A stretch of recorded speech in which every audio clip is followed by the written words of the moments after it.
माझ्या प्रिय बंधू भगिनींनो, 10 ऑक्टोबर 2021 या दिवशी रोम येथे पोप फ्रान्सिस यांनी 2023 ह्या साली होणाऱ्या सिनडचे अधिकृत उद्घाटन केले.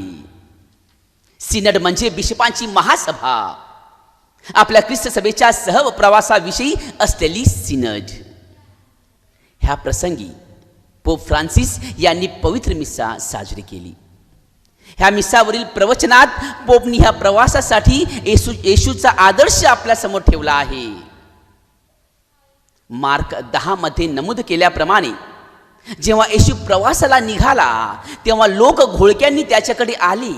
तो मार्गात त्यांना अनेकांना भेटला, त्याचा त्यांच्याशी संवाद घडला आणि अनेकांचे परिवर्तन झाले. माझ्या प्रिय बंधू भगिनींनो, पोप आपल्याला येशूचा हाच आदर्श डोळ्यासमोर ठेवण्यासाठी व त्याला अनुसरण्यासाठी प्रेरणा देत आहेत. या सभेसाठी सहभागिता, एकात्मता आणि मिशन ह्या विषयांवर पोप विशेष भर देत आहेत. सिनड हा शब्द एकत्र प्रवास करण्याच्या प्रतिमेतून आला आहे. सिनड म्हणजे एकत्र चालणे.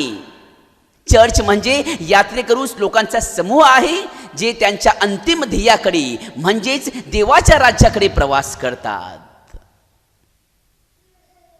सिनेरल चर्च हा एक यात्रेकरू समुदाय आहे ज्याचे सर्व सदस्य एकत्र राहतात आणि ख्रिस्ताच्या कार्यात याजक, संदेष्टा आणि राजा म्हणून सहभागी होतात. ख्रिस्त सभेत आपण सतत वाटचाल करत असतो आणि आपण एकत्र प्रवासही करतो. यात्रेकरू समुदायाचे सदस्य एकमेकांशी आणि त्रैक्यातील देवाशी जोडलेले आहेत. यात्रेकरू समुदायाचे सदस्य एकमेकांशी आणि त्रैक्यातील देवाशी जोडलेले आहेत.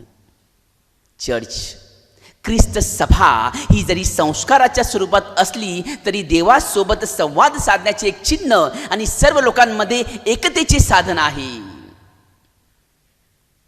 संत सायप्रियन म्हणतात की युनिव्हर्सल चर्च किंवा वैश्विक ख्रिस्त सभा म्हणजे पिता, पुत्र आणि पवित्र आत्म्याच्या एकतेतून एकात्मतेत आणलेले लोक होय.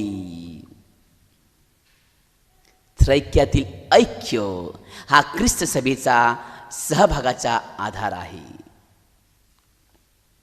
माझ्या प्रिय बंधू भगिनींनो, ख्रिस्त सभेत जी सहभोजनाची संकल्पना आहे ती केवळ एक संकल्पना नाही तर ती ख्रिस्ती धर्मशास्त्राची गुरुकिल्ली आहे. ती बायबलच्या शिकवणुकीनुसार समजून घेणे आवश्यक आहे, ज्यामध्ये सहभागिता नेहमी दुहेरी परिणाम करते. एक म्हणजे देवासह सहभागिता आणि दुसरी मानवामधील म्हणजे आपापसातील व एकमेकांतील सहभागिता. दुसऱ्या व्हॅटिकन काउन्सिलने पवित्र कम्युनियन बद्दल असे सांगितले आहे की पवित्र मिसा हा जसा संस्कार आहे तसेच कॅथलिक व्यक्तीच्या विश्वासाच्या जीवनाचा स्तोत्र आणि शिखर आहे. सोर्स अँड समिट, स्तोत्र आणि शिखर आहे. ख्रिस्ती लोकांकडून हेच अपेक्षित आहे की ते देवाकडून मिळालेली देणगी म्हणून ओळखले जावे. पास्का रहस्यात परमेश्वराच्या पुढाकाराचे फळ म्हणून मनुष्य आणि देव यांच्यातील नवीन नाते जे ख्रिस्तामध्ये स्थापित केले गेले आहे आणि संस्कारांमध्ये जे दृढ केले गेले आहे ते मानवांमधील नवीन नातेसंबंधापर्यंत विस्तारित जावे की त्याद्वारे या नातेसंबंधातून आम्ही प्रभूपासून दूर न चालणे, दूर न जाणे आणि विश्वासू लोकांचे ऐक्य साधणे या गोष्टी ज्या चर्चचे संस्कारात्मक स्वरूप व्यक्त करतात त्या संवादाची एक संकल्पना व्हावी. माझ्या प्रिय बंधू भगिनींनो, कॅथलिक असण्याचा अर्थ काय आहे तर एक व्यक्ती म्हणून आणि त्याचबरोबर मजबूत विश्वास असलेल्या समुदायाचा सदस्य म्हणून ख्रिस्तात मुळावणे व ख्रिस्तात स्थिरावणे. जेव्हा आपण पवित्र कम्युनियन घेतो तेव्हा आपण येशूचे शरीर, रक्त, आत्मा आणि देवत्वाशी एकरूप होतो. परंतु माझ्या प्रिय बंधू भगिनींनो, आपण हेही लक्षात ठेवले पाहिजे की अगदी त्याचप्रमाणे आपण ज्यांना ज्यांना पवित्र कम्युनियन मिळाले त्यांच्याशी देखील एकरूप होतो. हीच आहे आपली एकात्मता ख्रिस्ताशी व ख्रिस्ती जनांशी, ख्रिस्ताशी व ख्रिस्ताच्या लोकांशी. पवित्र कम्युनियन म्हणजे ख्रिस्तातील आपल्या सर्व बंधू आणि बहिणींबरोबर सहवासात राहण्याची एक कृती आहे. आपण येशूच्या नावाने एकत्र जमतो तेव्हा पवित्र सहभोजन, संस्कार आणि पवित्र सहभागिता ही घडते. आपण ख्रिस्ताच्या शरीराचा भाग आहोत, त्यामुळे आपण एकमेकांशी संवाद साधला पाहिजे. समाजातील प्रत्येकाशी नातेसंबंध प्रेमाने व्यक्त केले पाहिजे आणि यासाठी आपण एकत्र येणे आवश्यक आहे.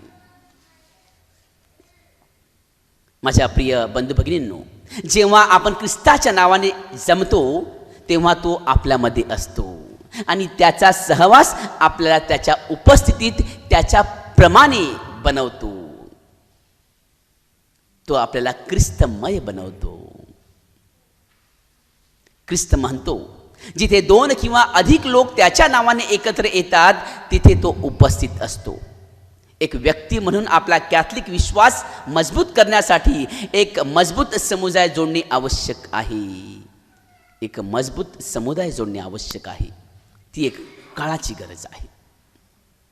चर्च हे चर्च असते जेव्हा ते इतरांसाठी अस्तित्वात असते. चर्च हे चर्च असते जेव्हा ते इतरांसाठी अस्तित्वात असते. जेथे कोणाचेही वर्चस्व नाही, परंतु तेथे फक्त मदत, सेवा आणि प्रेमभाव, दयाभाव आहे. माझ्या प्रिय बंधू भगिनींनो, ख्रिस्तासाठी जगणे म्हणजे इतरांसाठी जगणं आलं. आणि सिनटचा हेतू हाच आहे की आपण सर्वांनी एकत्र प्रवास करावा आणि आपण एकमेकांची ऐकून घ्यावी आणि एकत्र येऊन पवित्र आत्म्याची वाणी ऐकावी. सिनटचा हेतू हाच आहे की आपण सर्वांनी एकत्र येऊन पवित्र आत्म्याची वाणी ऐकावी. आपली ख्रिस्त सभा ही यात्रेकरू ख्रिस्त सभा आहे आणि हा प्रवास जणू काही उत्पत्तीपासून चालू आहे. उत्पत्तीमध्ये देवपिता मानवासोबत एदेन बागेत चालत होता. नवीन करारात येशू देवपुत्र येरुशलेमच्या वाटेवर चालला आणि पुनरुत्थित ख्रिस्त शिष्यासोबत अम्माऊसची वाट चालला. म्हणजेच देव आपल्यासह अगदी प्रारंभापासून तर आत्तापर्यंत चालत आहे. आपल्या दैनंदिन जीवनातील सुखात आणि दुःखात तो आपला वाटेकरी आहे. माझ्या प्रिय बंधू भगिनींनो, आपल्या दैनंदिन दिवसात आपल्या जीवनात तो आपला सुखाचा आणि दुःखाचा वाटेकरू आहे. परंतु आज प्रश्न हा आहे की आपण ह्या प्रवासासाठी तयार आहोत का? देवासोबत व आपल्या शेजाऱ्यांसोबत चालण्याची आपली तयारी आहे का? आपल्या प्रवासात खुद्द पवित्र आत्मा हा आपला दीपस्तंभ आहे. लोकांचे प्रश्न, चिंता, अपेक्षा ह्या सर्वातून पवित्र आत्मा आपल्याला कुठल्या बदलासाठी प्रवृत्त करत आहे हे जाणून घेणे हे आपल्यासाठी एक आव्हान आहे. आणि ते जाणून घेण्यासाठी आपल्याला आपलं हृदय परमेश्वराला समर्पित करणे गरजेचे आहे. ख्रिस्ती समुदायातील प्रत्येक सदस्याला ख्रिस्ताचे अनुसरण करण्यास बोलावले जाते. जरी कोणी गहाळ झाला किंवा भरकटला तरी ख्रिस्ताचे शरीर पूर्ण होत नाही. ख्रिस्त सभेचे सर्व सदस्य एकमेकांशी संबंधित आहेत आणि प्रत्येकाला त्यांची नेमून दिलेली भूमिका पार पाडायची असते.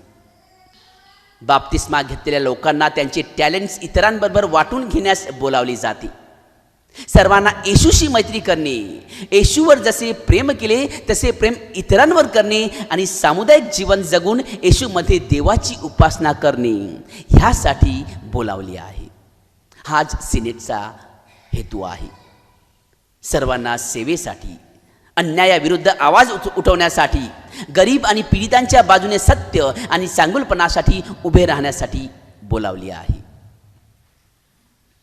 आजच्या शुभवर्तमानात आपण ऐकली त्याप्रमाणे सुरुवातीच्या ख्रिस्ती लोकांमध्ये हे सर्व गुण आपल्याला दिसून येतात आणि म्हणूनच त्याद्वारे ख्रिस्त सभेची अखंडित सेवा घडत आहे. एक दिलाचा, एक मनाचा ख्रिस्ती समुदाय टिकून ठेवण्यासाठी आपण एकत्र चालणे, एकत्र विचार करणे आणि एकमेकांचं समजून घेणे व त्याद्वारे एकात्मता साधणे हे फार महत्त्वाचे आहे. सिनरद्वारे आपल्याला एकमेकांची हेतू ऐकून घेण्यास, एकमेकांचे दुःख ऐकून घेण्यास, एकमेकांना समजून घेण्यास व एकत्रित सहप्रवास करण्यास व त्याद्वारे परमेश्वराचे मिशन कार्य पूर्ततेस नेण्यास आमंत्रित केले जात आहे. समंजसपणा हे पवित्र आत्म्याचे मूलभूत फळ आहे. हे आपण गलतीकरांस पत्रात 5:22-23 मध्ये पाहतो. आपल्या ह्या प्रवासात खुद्द पवित्र आत्मा हाच आपला दीपस्तंभ आहे. त्याचप्रमाणे पवित्र आत्मा आपला सल्लागार देखील आहे.